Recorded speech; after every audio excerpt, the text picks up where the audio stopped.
Collision avoidance is believed, in a sense, to prevent groundings, the striking of fixed obstacle, and ships colliding.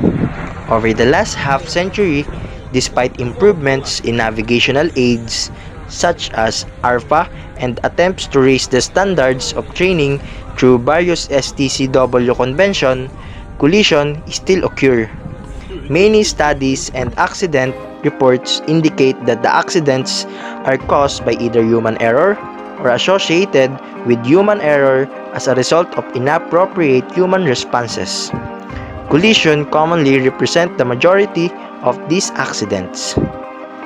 That is why we are here to give you information regarding collision regulation Rule 1 to 19 in which we should apply at sea to avoid collision.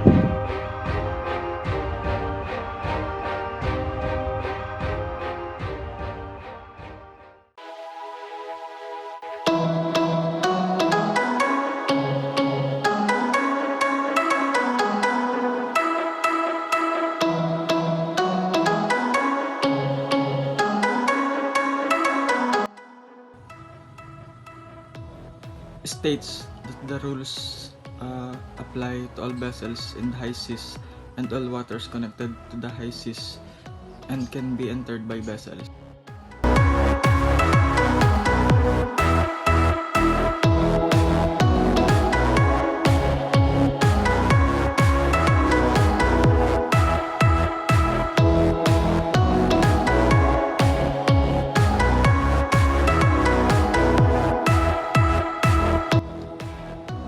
We need to comply with the rules of the road in case of an incident that was the result of someone not following the rules of the road. There could absolutely be no excuse, but there is something more than this line of the rule 2 implies. It does not just put the entire responsibility on the navigator on the bridge at the time of the incident. It involves the vessel, the ship owner, the master, and the crew of the ship.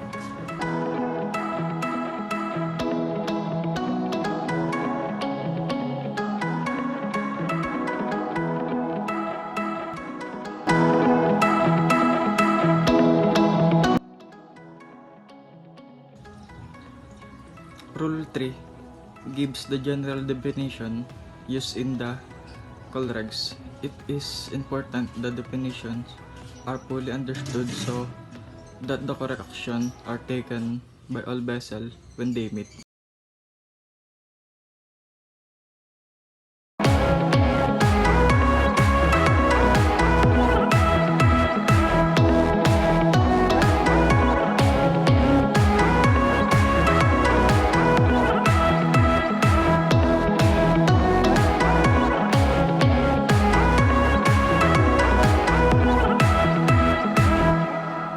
Rule number 4. The above section applies to all vessels and under any condition of visibility that is good visibility as well as when under poor visibility whatever the cause may be.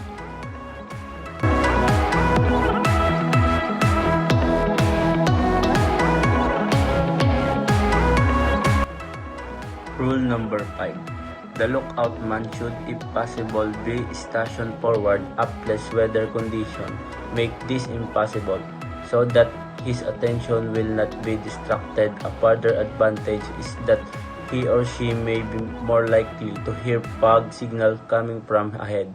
Other factors such as the need to have seamen immediately available in case of emergency and the benefit of being able to communicate directly with the lookout man should be remembered.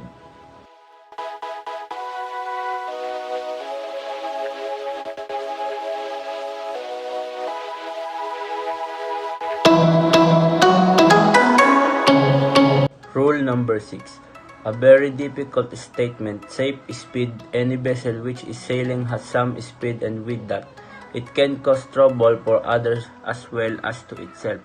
If the speed is very low and the current is strong, she may drift onto any other ship. So a low speed is out under this circumstance. If the speed is more and if the steering fails, then she would move away from her course line into danger very fast without maybe even an emergency being realized.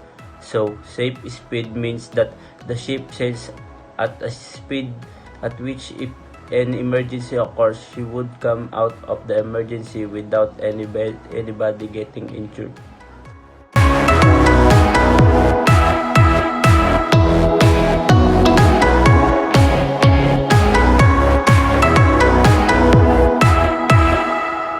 And rule number 7. If the watchkeeper is in any doubt, even the slightest, he should assume that such risk exists and would have to according to the rules. Of course, in judging such risk, he has to take into consideration the condition as the time, state of sea, traffic density, visibility, etc.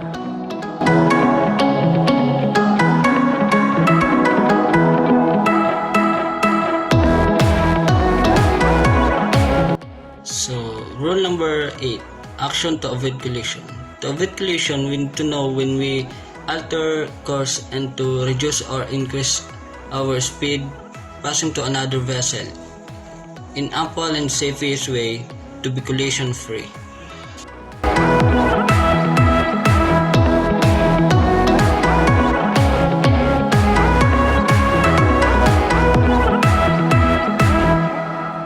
Rule number 9. In rule number 9 is narrow channel. A crossing to a narrow channel is very hard operation in the ship. In this operation, vessel shall keep the course of the channel and its need keep us near to the outer limit of the channel.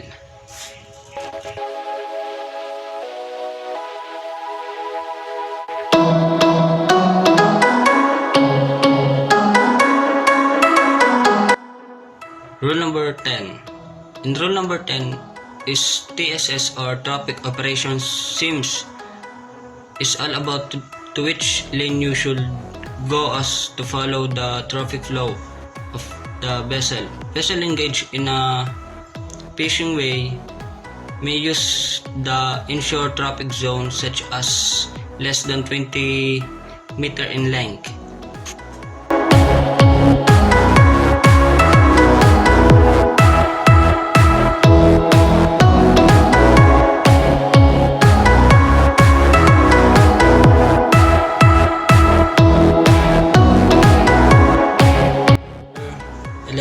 Application. So to this rule, vessels should be sighted of one another. It can be by using radar or by visual. It avoid the risk of collision.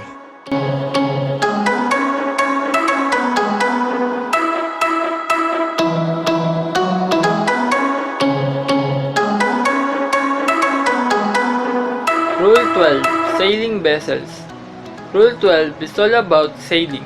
If they are using their engines and sails together, these rules do not apply to them. In that case, they are a power-driven vessel. If they are both sailing and there is a risk of collision, then they should act accordingly to this rule. In this case, Vessel A has to stay out of the way of Vessel B because Vessel A has the wind on their own port side. In this situation, if the wind is same on the both sides, then Vessel A has to keep out of the way of Vessel B because Vessel A is windward of Vessel B. If you can tell which side they have the wind on and they are approaching from your port side, you keep out of the way.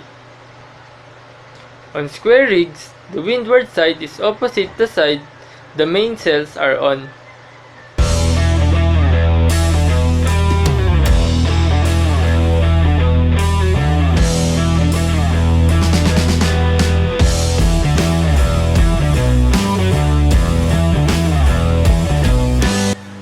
Rule number 13. Overtaking. The vessel overtaking or the faster one shall keep out of the way of the one who is being overtaken or the slower one. A vessel is considered as overtaking if it comes from a direction more than 22.5 degrees above the beam. There are also reference points in the vessel being overtaken, such as the stern light and neither of its side light. The vessel being overtaken must maintain their course and speed until the other vessel is past and well clear. If you are in doubt of whether you are overtaking or not, you have to assume that you are overtaking and act accordingly. Then as the overtaking vessel, no matter what the situation looks like, you must keep out of the way until you are past and clear of the overtaken vessel completely.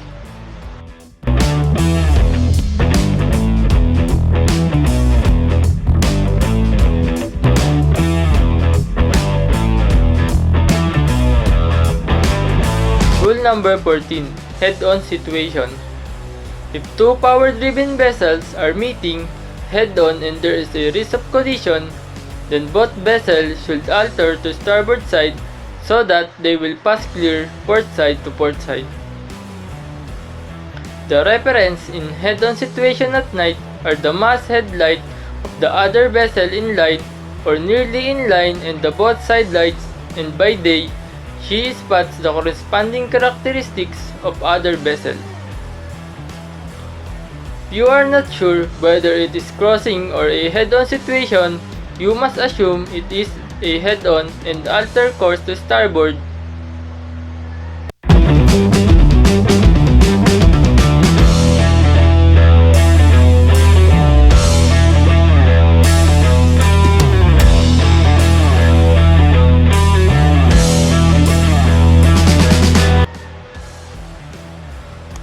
Rule number 15. Crossing situation.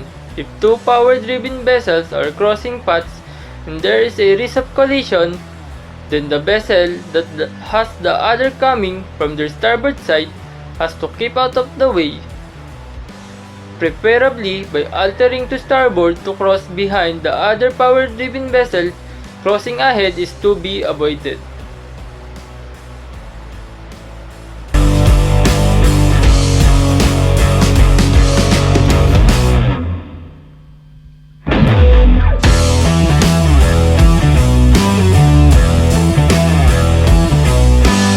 Rule 16. Action by Libre vessel. Every vessel which is directed to keep out of the way of another vessel shall, so far as possible, take early and substantial action to keep well clear.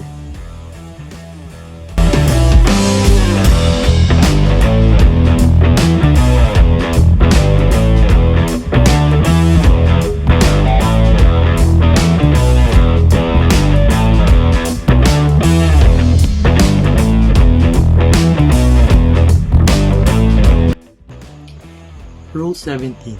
Action by stand-on vessel.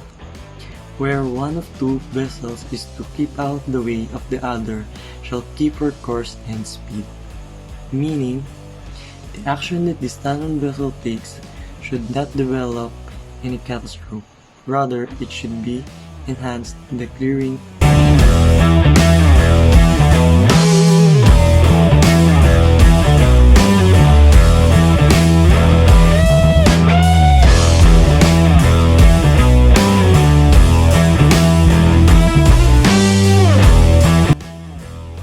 Rule 18. Responsibilities between vessels. Vessels constrained by her draft. Any vessels except a vessel not under command or restricted in her ability to maneuver must avoid impeding the safe passage of a vessel constrained by her draft and exhibiting the signals mentioned in Rule 28.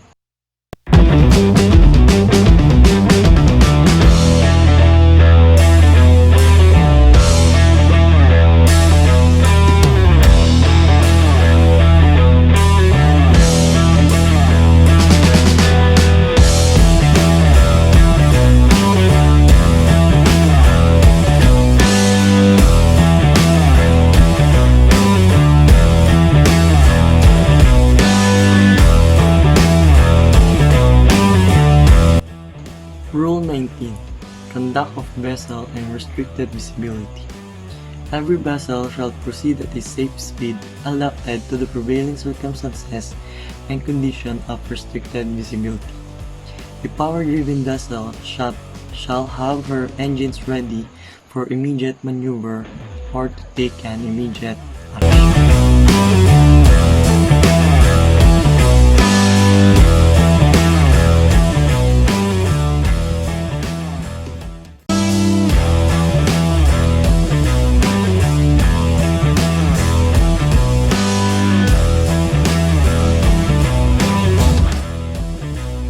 Working safely may get old, but so do those who practice it. I am Cadet Jason Angelo P. Salga. I Cadet Kabingan Justin D. I'm Cadet Peralta JPD. I am Cadet Arellano Joshua Yu. Hi, Cadet Alvera Luis Jun. I'm Cadet Ramirez Jason M.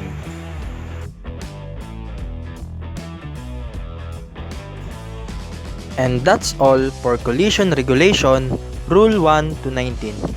We hope that you have learned something.